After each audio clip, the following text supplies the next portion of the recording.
Exercise 5.1 से question number 10 को solve करेंगे। क्या कह रहे हैं क्वेश्चन नंबर 10 में, इन द एडजॉइनिंग फिगर, आपको एक फिगर गिवन है क्वेश्चन में, name the following pair of angles. आपको पेयर ऑफ एंगल्स का नाम बताना है और ये पेयर ऑफ एंगल्स गिवन है ना। सबसे पहला पेयर ऑफ एंगल है वो है ऑब्ट्यूज वर्टिकली अपोजिट एंगल, है ना। Obtuse vertically opposite angle. तो ऑब्ट्यूज एंगल्स क्या होते हैं, सबसे पहले तो आपको ये पता होना चाहिए कि ऑब्ट्यूज एंगल्स क्या होते हैं। ऑब्ट्यूज एंगल क्या होते हैं? ऑब्ट्यूज एंगल वो एंगल जो बड़ा हो, मान लीजिए कि कोई x डिग्री का एंगल है और उसे आप कह रहे हैं कि वो ऑब्ट्यूज एंगल है, तो ये जो x डिग्री का एंगल होगा वो बड़ा होगा किससे? 90 डिग्री से, और छोटा होगा किससे? 180 डिग्री से, है ना।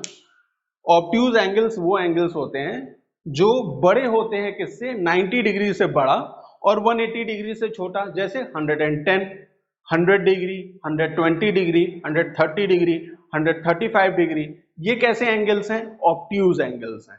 यहां एक दूसरा टर्म है वर्टिकली अपोजिट। वर्टिकली अपोजिट का मतलब क्या हुआ? ध्यान से समझिएगा। दो लाइंस जब एक पॉइंट पे इंटरसेक्ट करें, दो लाइंस जब किसी पॉइंट पे इंटरसेक्ट करेंगी, तो जो अपोजिट एंगल्स हैं, जैसे ये वाला एंगल और ये एंगल अपोजिट है ना, तो ये क्या कहलाएगा? वर्टिकली अपोजिट एंगल कहलाएगा। ये एंगल और ये एंगल भी अपोजिट है ना, तो ये भी क्या कहलाएंगे? वर्टिकली अपोजिट एंगल्स कहलाएंगे। बात समझ में आ गई? Obtuse vertically opposite angle. Obtuse का मतलब क्या हो गया? एंगल जो 90 डिग्री से बड़ा हो और 180 डिग्री से छोटा हो। और वर्टिकली अपोजिट एंगल का मतलब उसका फॉर्मेशन कैसे होगा? दो लाइंस जब एक पॉइंट पे इंटरसेक्ट करेंगी, तो ये जो अपोजिट एंगल्स हैं इसे हम क्या कहते हैं? Vertically opposite angle. और ध्यान रखिएगा कि ये एंगल इस एंगल के बराबर होगा और ये वाला एंगल इस एंगल के। जो अपोजिट एंगल्स होते हैं ना वो इक्वल होते हैं जब वर्टिकली अपोजिट एंगल का केस होता है। ठीक है, अब इस फिगर में देखिए, ऑब्ट्यूज एंगल आपको खोजना है। तो पहली बात तो आप वो दो लाइन को देखिए जो इंटरसेक्ट करती हो। तो एक लाइन ये BD है, ठीक है, यहां ही बना देता हूं मैं। फिगर में से आपको आपके काम का फिगर बनाने आना चाहिए। ये BD लाइन है और दूसरी लाइन BD लाइन है, ये BD, और दूसरी लाइन ये AC लाइन इंटरसेक्ट कर रही है। AC लाइन, ये AC लाइन है, वो इंटरसेक्ट कर रही है पॉइंट O पे, है ना, पॉइंट O पे। तो ऑब्ट्यूज एंगल अगर आप इसमें खोजें, भाई यही दो लाइंस हैं जो यहाँ पे इंटरसेक्ट कर रही हैं, और कोई लाइन नहीं है ना, और कोई भी लाइन नहीं है यहाँ पे। यही दो लाइंस हैं जो इंटरसेक्ट कर रही हैं इस तरीके से, जो वर्टिकली अपोजिट एंगल्स बनाएंगी। ठीक है, तो यहां पे अगर आप ऑब्ट्यूज एंगल सर्च करेंगे तो कैसे फाइंड आउट करेंगे? देखिए 90 डिग्री से ये वाला एंगल बड़ा है या नहीं, और 180 डिग्री से छोटा है या नहीं, ये वाले एंगल की बात कर रहा हूं।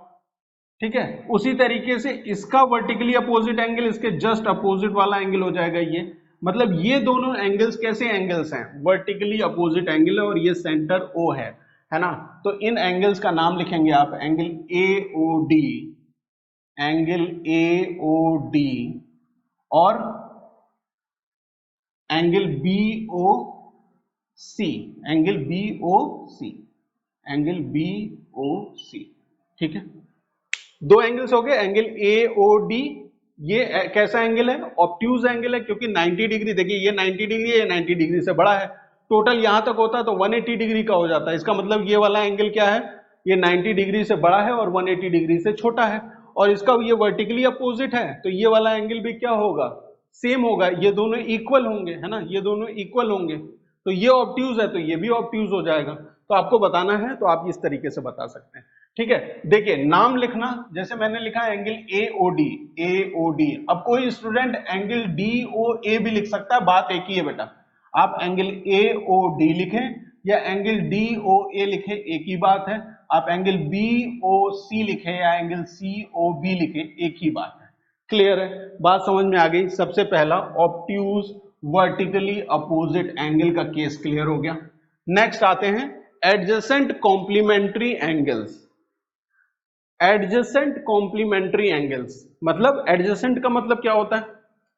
जहां पे कॉमन आर्म इन्वॉल्व हो, है ना, ऐसा एंगल, ये इस तरीके से एंगल है ना, ये एंगल x है और ये एंगल y है, ये एंगल x है और ये एंगल y है, कॉम्प्लीमेंट्री होगा तो ये total x plus Y 90 degree के बराबर होगा, है ना, x प्लस वाई क्या होगा, 90 डिग्री के बराबर होगा। और ये दोनों एंगल्स एडजेसेंट क्यों है, क्योंकि ये वाली जो आर्म है ये कॉमन आर्म है, कॉमन आर्म है, ठीक है, इसलिए क्या है, ये x और y क्या है, एडजेसेंट है। दो एंगल्स जिनके पास एक कॉमन आर्म हो वो क्या कहलाते हैं, एडजेसेंट एंगल्स कहलाते हैं। तो ये दोनों एंगल्स एडजेसेंट हैं और अगर इनको कॉम्प्लीमेंट्री होना है तो दोनों का सम क्या होगा, 90 डिग्री के बराबर होगा। खोजिए इस फिगर में कहां ऐसा है, तो आप कहेंगे कि सर ये वाली जो पार्ट है फिगर का, इस तरीके से जो है ये B है, ये O है, ये E है और इस तरीके से ये यहां पे आया है ये A। तो ये दोनों एंगल्स जो हैं, ये दोनों एंगल्स क्या है, ये एडजेसेंट भी हैं और कॉम्प्लीमेंट्री हैं क्योंकि ये 90 डिग्री है। तो लिख लीजिए इन एंगल्स का नाम, एंगल BOA, एंगल BOA, और दूसरा एंगल क्या हो जाएगा, एंगल AOE, एंगल AOE, है ना।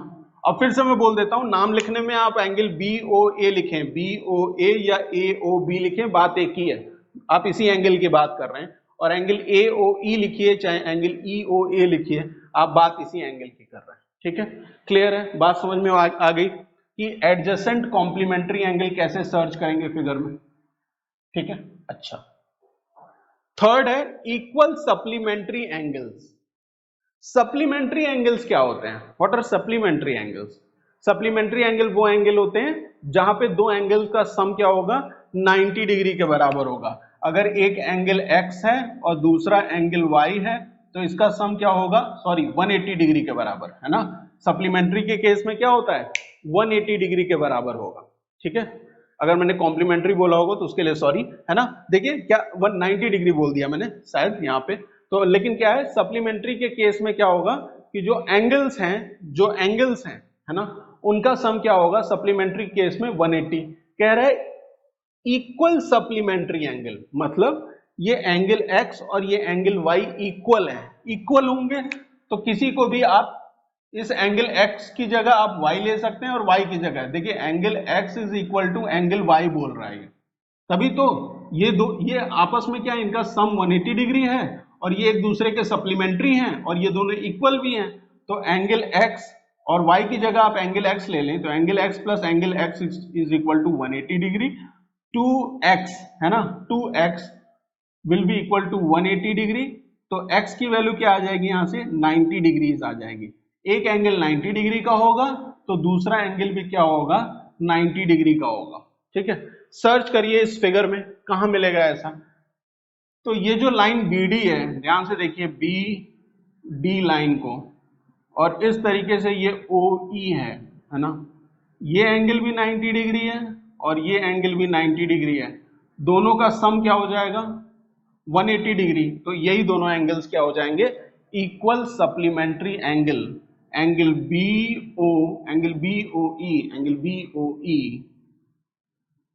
और एंगल EOD। फिर से वही बात है, आप लिखने को कैसे भी लिख सकते हैं, BOE लिखिए चाहे EOB लिखिए, बात एक ही है ना, क्योंकि बाद में स्टूडेंट्स कहते हैं कि ये यहाँ पे उल्टा लिख दिया, है ना, उल्टा नहीं है, सब सही है। नाम एंगल का आप किसी भी तरीके से उसका ऑर्डर कुछ भी ले सकते हैं, आप एंगल BOE बोलिए चाहे एंगल EOB बोलिए, आप बात इसी एंगल की कर रहे हैं, ठीक है। अनइक्वल सप्लीमेंट्री एंगल्स, ऐसे एंगल्स जो अनइक्वल हैं और सप्लीमेंट्री एंगल्स हैं, ठीक है।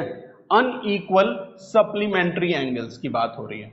तो अनइक्वल सप्लीमेंट्री एंगल कहां होगा, अनइक्वल सप्लीमेंट्री एंगल, यहां कई अनइक्वल सप्लीमेंट्री एंगल्स हैं, है ना। जैसे कि देखिए ये A है और ये क्या है, ये C है और उसके साथ में इस तरीके से ये O है और ये E है ना। तो ये एक स्ट्रेट लाइन है, AC एक स्ट्रेट लाइन है, तो ये एंगल और ये एंगल ये मान लीजिए कि ये x है और y है, तो x प्लस वाई कितने के बराबर होगा? 180 डिग्री के, क्योंकि ये स्ट्रेट लाइन है। तो एंगल x और एंगल y क्या है? सप्लीमेंट्री एंगल्स हैं, और ये इक्वल भी नहीं है, यही तो पूछा हुआ है, अनइक्वल सप्लीमेंट्री एंगल, है ना। तो ये एंगल का नाम लिख सकते हैं आप, एंगल AOE और एंगल EOC। और भी कोई खोज सकते हैं आप यहाँ पे, और भी मिल सकते हैं यहाँ पे, देखिए इस तरीके से, ये B है और ये D है, ये O पॉइंट है और यहाँ से ये गया है A, ठीक है। तो ये एंगल को भी लिखेंगे तो ये भी क्या हो जाएंगे? अनइक्वल सप्लीमेंट्री एंगल्स हो जाएंगे, है ना। क्लियर है? अच्छा, नेक्स्ट है adjacent angle that do not form a linear pair, है ना। ऐसे एडजेसेंट एंगल्स को बताइए जो लीनियर पेयर का फॉर्मेशन ना करते हो। लीनियर पेयर का मतलब क्या हो गया? एडजेसेंट एंगल जो लीनियर पेयर का फॉर्मेशन करते हैं वो क्या होते हैं? वो 180 डिग्री के बराबर होंगे, है ना। दो एंगल्स, मान लीजिए कि एक एंगल x है और दूसरा एंगल y है, तो ये 180 डिग्री के बराबर जब होगा, दोनों एडजेसेंट एंगल्स का सम अगर 180 डिग्री के बराबर होगा तो आप कहेंगे कि वो लीनियर पेयर है। लेकिन आपको ऐसे एडजेसेंट एंगल्स खोजने हैं जो लीनियर पेयर का फॉर्मेशन नहीं करते हैं, है ना, लीनियर पेयर का फॉर्मेशन नहीं करते हैं। क्लियर है? मतलब उनका सम 180 डिग्री नहीं होना चाहिए। सम 180 डिग्री कब होगा? सम 180 डिग्री कब होगा? 180 डिग्री तभी होगा जब कोई एक स्ट्रेट लाइन पे आप दो एंगल्स ले लेंगे, ठीक है। तो आपको स्ट्रेट लाइन से बचना है और दो एंगल्स लेना है। देखिए आप ये इस तरीके से फिगर को देखें, ये O है और ये C है, सॉरी ये D है, OD ये वाली लाइन और ये वाली लाइन मैंने ले ली, यहाँ OA OD और इसके बीच में ये क्या है? OE है, OE। तो ये एंगल और ये एंगल, इन दोनों एंगल्स का सम 180 डिग्री नहीं है और ये दोनों एडजेसेंट एंगल्स भी हैं, ठीक है। ये एंगल और ये एंगल, इनका सम 180 डिग्री नहीं है, क्योंकि 180 डिग्री होता तो ये पूरा एंगल हो जाता, है ना। ये दोनों एंगल्स का सम 180 डिग्री नहीं है, इसका मतलब वो लीनियर पेयर का फॉर्मेशन नहीं कर रहे हैं, और लीनियर पेयर का फॉर्मेशन नहीं कर रहे हैं तो ये दो एडजेसेंट एंगल्स हैं जो लीनियर पेयर का फॉर्मेशन नहीं करेंगे। इसको आप लिख लीजिए, एंगल AOE, एंगल AOE, और दूसरा एंगल क्या हो जाएगा? दूसरा एंगल क्या हो जाएगा? Angle EOD। ये दो एंगल्स हो गए। क्लियर है?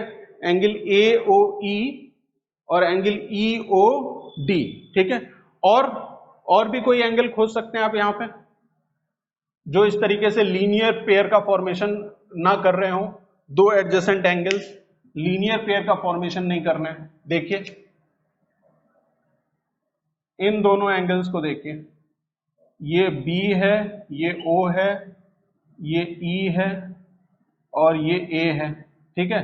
ये दोनों एंगल्स, ये दोनों भी तो एंगल्स एडजेसेंट हैं और लीनियर पेयर का फॉर्मेशन नहीं कर रहे हैं, क्योंकि इनका सम भी 180 डिग्री के बराबर नहीं है ना।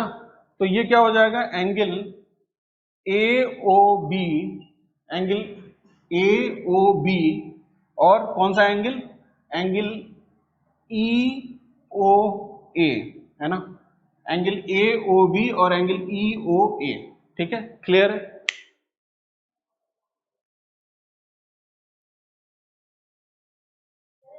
ठीक है। अच्छा, और देखिए यहां पे ये वाले दोनों एंगल्स को भी देखिए। ये एंगल जो इस तरीके से है, ये E है, ये O है, ये D है और ये C है। ये एंगल्स भी तो एडजेसेंट एंगल्स हैं और क्या कर रहे हैं? लीनियर पेयर का फॉर्मेशन नहीं कर रहे हैं, तो इन्हें भी आप लिख सकते हैं, है ना। क्या है? एंगल EOD और एंगल DOC, ठीक है। ये तीन हो गए ऐसे पेयर ऑफ एंगल्स जो एडजेसेंट एंगल तो हैं लेकिन लीनियर पेयर का फॉर्मेशन नहीं करते हैं। तो मिलते हैं नेक्स्ट क्लास में। Thank you for watching.